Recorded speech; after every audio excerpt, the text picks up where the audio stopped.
नमस्कार आणि the deep डाईव्हमध्ये स्वागत आहे. आज आपल्याकडे चर्चेसाठी एक खूपच रंजक विषय आहे. एका यूट्यूब व्हिडिओबद्दल बोलणार आहोत आपण. हा व्हिडिओ आहे एका ऑनलाईन दृष्टी चाचणीबद्दल.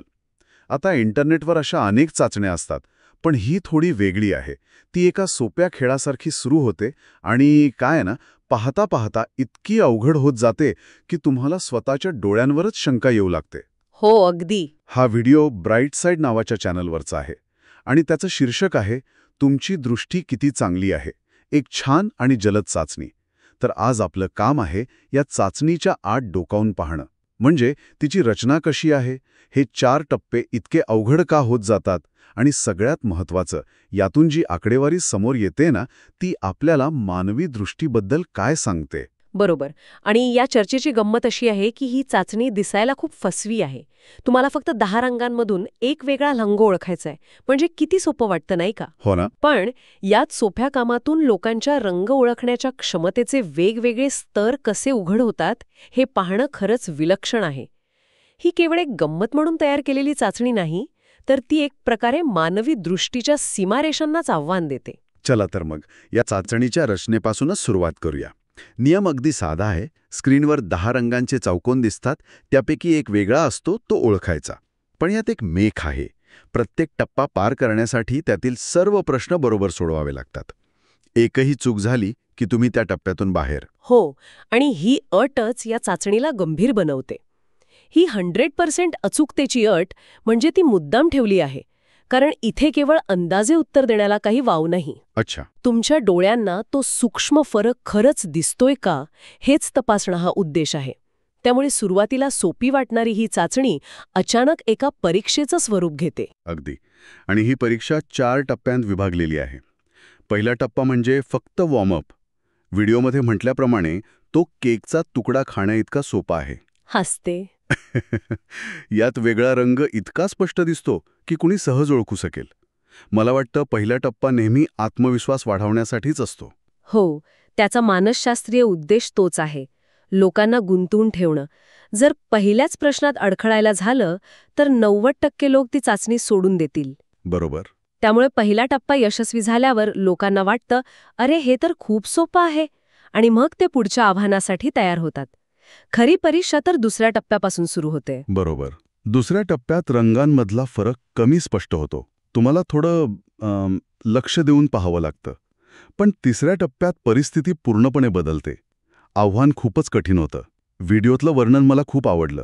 ते म्हणतात की जणू एकाच रंगाच्या 50 छटा. हो, अगदी तेच, की जणू 50 छटा तुमच्यासमोर ठेवल्या आहेत आणि रंगांमधील फरक अत्यंत सूक्ष्म असतो. मला आठवते, मी अशीच एक चाचणी देत होतो आणि तिसऱ्या टप्प्यात मला अक्षरशः स्क्रीनच्या आत घुसावं लागलं होतं. आणि तिथेच सामान्य दृष्टी आणि तीक्ष्ण दृष्टी यांच्यातली सीमारेषा स्पष्ट होते. तिसरा टप्पा हा अशा प्रकारे डिझाईन केला आहे की तिथे फक्त काम चालू लक्ष देऊन चालत नाही. तुमचे डोळे आणि तुमचा मेंदू यांच्यात एक उत्तम ताळमेळ असावा लागतो.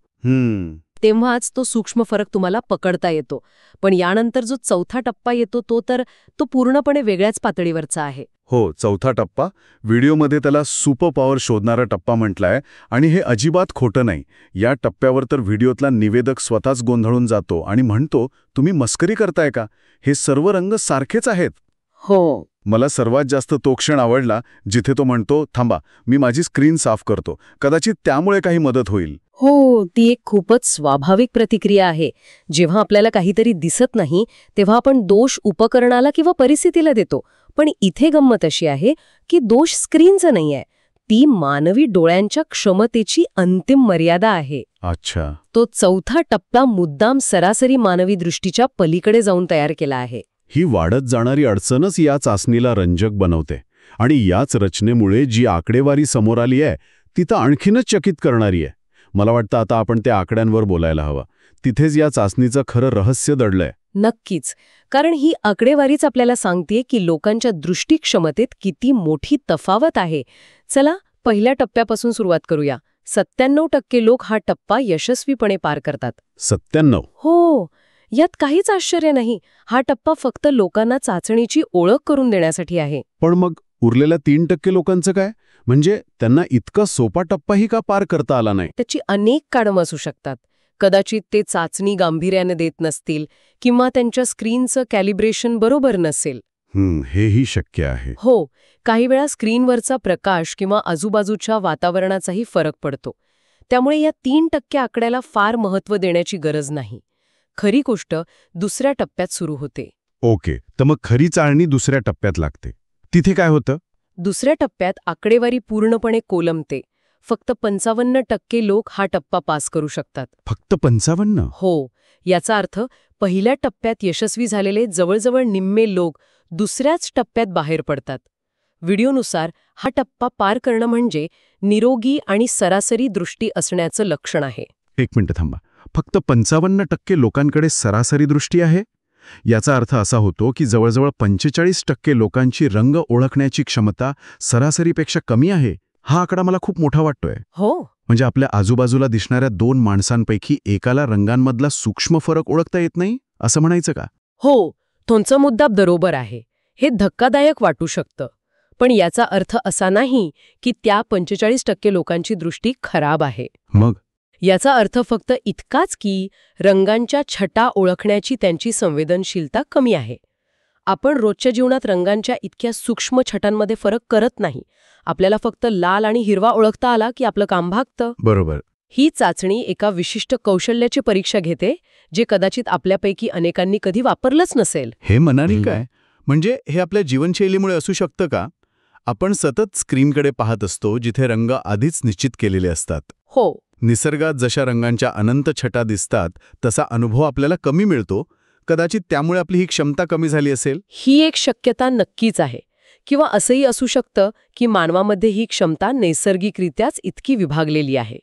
काही लोकांची श्रवण क्षमता इतरांपेक्षा जास्त असते, तसंच काहीसं रंगांच्या बाबतीतही असू शकतं. अच्छा. आता तिसऱ्या टप्प्याकडे वळूया, जिथे ही दरी आणखी वाढते. हो, तिसऱ्या टप्प्यात तर अजून लोक बाहेर पडत असणार.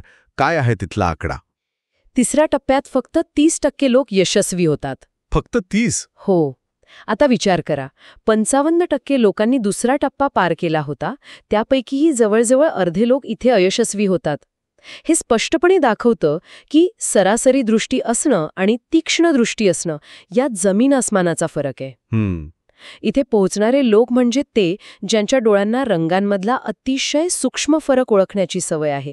कदाचित ते चित्रकार असतील, डिझायनर असतील, किंवा ज्यांचं निरीक्षण खूप चांगलं आहे असे लोक असतील. अगदी. म्हणजे 30% लोक हे खऱ्या अर्थाने तीक्ष्ण दृष्टीचे आहेत. पण मग आता सगळ्यात मोठा प्रश्न तो चौथा टप्पा, ज्याला सुपर पॉवर स्टेज म्हटलं आहे. त्याची आकडेवारी काय सांगते? मला खात्री आहे की ती आणखी धक्कादायक असणार. ती फक्त धक्कादायक नाही, तर ती अविश्वसनीय आहे. चौथ्या टप्प्यात 92% लोक अयशस्वी होतात. काय? 92%? टप्पा पार करू शकतात. 100 माणसांपैकी फक्त 8 माणसं. बरोबर. फक्त 8%? ही संख्या खूपच कमी आहे. म्हणजे आतापर्यंत आपण सरासरी दृष्टी, तीक्ष्ण दृष्टी याबद्दल बोलत होतो. पण हे 8% लोक या दोन्हीच्या पलीकडचे आहेत. व्हिडिओ त्यांना सुपर ह्युमन म्हणतो. पण यामागे काही वैज्ञानिक कारण आहे का, की हे फक्त नशिबाने काही लोकांचे डोळे इतरांपेक्षा जास्त चांगले आहेत इतकंच? हाच या सगळ्या चर्चेचा गाभा आहे. आणि याचं उत्तर केवळ चांगले डोळे असण्यापेक्षा खूप जास्त गुंतागुंतीचं आणि रंजक आहे. व्हिडिओमध्ये याचं एक संभाव्य वैज्ञानिक कारण दिलं आहे, आणि ते म्हणजे टेट्राक्रोमॅट्स ही संकल्पना. टेट्राक्रोमॅट्स हा शब्द मी पहिल्यांदाच ऐकतोय. जरा जड वाटतोय. हसते. याचा सोपा अर्थ काय? मी सोप्या भाषेत समजावून सांगते. आपल्यापैकी बहुतांश लोकांच्या डोळ्यांमध्ये रंग ओळखण्यासाठी 3 प्रकारच्या शंकुपेशी असतात. Cone cells. ओके. या पेशी लाल, हिरवा आणि निळा या 3 मूळ रंगांना प्रतिसाद देतात. आणि या 3 रंगांच्या वेगवेगळ्या मिश्रणातून आपला मेंदू लाखो वेगवेगळे रंग तयार करतो. याला ट्रायक्रोमासी म्हणतात. ट्राय म्हणजे 3. ओके. म्हणजे आपल्या सगळ्यांकडे 3 प्रकारचे रंग ओळखणारे सेन्सर्स आहेत. अगदी बरोबर. पण काही व्यक्ती, विशेषतः महिलांमध्ये, एक दुर्मिळ अनुवांशिक बदल होतो, ज्यामुळे त्यांच्या डोळ्यांमध्ये या 3 शंकुपेशींसोबत एक चौथ्या प्रकारची शंकुपेशीही असते. एक चौथी? हो. ही चौथी पेशी त्यांना रंगांच्या अशा काही छटा पाहण्याची क्षमता देते, ज्या सामान्य लोकांना दिसत नाहीत. अशा व्यक्तींना टेट्राक्रोमॅट्स म्हणतात. टेट्रा म्हणजे 4. वा. म्हणजे त्यांच्याकडे रंग ओळखण्यासाठी एक जास्तीची शक्ती आहे. हे एखाद्या सुपर पॉवर सारखंच आहे. तुम्ही तसं म्हणू शकता. हे अनेकदा ऑडिओ फ्रिक्वेन्सी सारखं आहे. जसं काही लोकांना खूप उच्च वारंवारतेचे आवाज ऐकू येतात जे इतरांना नाही ऐकू येत. टेट्राक्रोमॅट्सना असे रंग दिसतात जे आपल्यासाठी अस्तित्वातच नसतात. जिथे आपल्याला एकाच रंगाच्या 2 सारख्या दिसणाऱ्या छटा दिसतील, तिथे त्यांना त्या 2 छटांमध्ये स्पष्ट फरक दिसू शकतो. अविश्वसनीय आहे. एका संशोधनानुसार सामान्य माणूस जिथे 10 लाख रंग ओळखू शकतो, तिथे एक टेट्राक्रोमॅट 100 दशलक्ष म्हणजे 10 कोटी रंग ओळखू शकतो. 10 कोटी. आता सगळा उलगडा होतोय. म्हणजे चौथ्या टप्प्यात मुद्दाम अशा रंगांच्या छटा वापरल्या गेल्या आहेत ज्यांच्यातील फरक फक्त टेट्राक्रोमॅटच ओळखू शकेल. नेमका हाच मुद्दा आहे. आपल्यासारख्या ट्रायक्रोमॅटसाठी ते रंग अक्षरशः सारखेच दिसतील. ती चाचणी म्हणजे या 8% लोकांसाठी एक प्रकारचा लिटमस टेस्ट आहे. अगदी. अर्थात ही केवळ एक ऑनलाईन चाचणी आहे आणि यावरून कुणी टेट्राक्रोमॅट आहे असं थेट निदान करता येत नाही. बरोबर. खऱ्या टेट्राक्रोमोसीची तपासणी प्रयोगशाळेत खूप गुंतागुंतीच्या पद्धतीने केली जाते. पण ही चाचणी त्या शक्यतेकडे अचूक बोट दाखवते. ती आपल्याला एक झलक देते की काही लोकांचं जग आपल्यापेक्षा कितीतरी जास्त रंगीत असू शकतं. हे खरंच अविश्वसनीय आहे. म्हणजे आपण एका साध्या गमतीशीर वाटणाऱ्या व्हिडिओपासून सुरुवात केली आणि मानवी दृष्टीच्या एका अत्यंत दुर्मिळ आणि विलक्षण क्षमतेपर्यंत पोहोचलो. चला, या सगळ्या चर्चेचा एकदा आढावा घेऊया. आपण पाहिलं की एका साध्या ऑनलाईन चाचणीतून रंगांची पारख करण्याच्या क्षमतेनुसार लोकांचं वर्गीकरण कसं केलं जातं.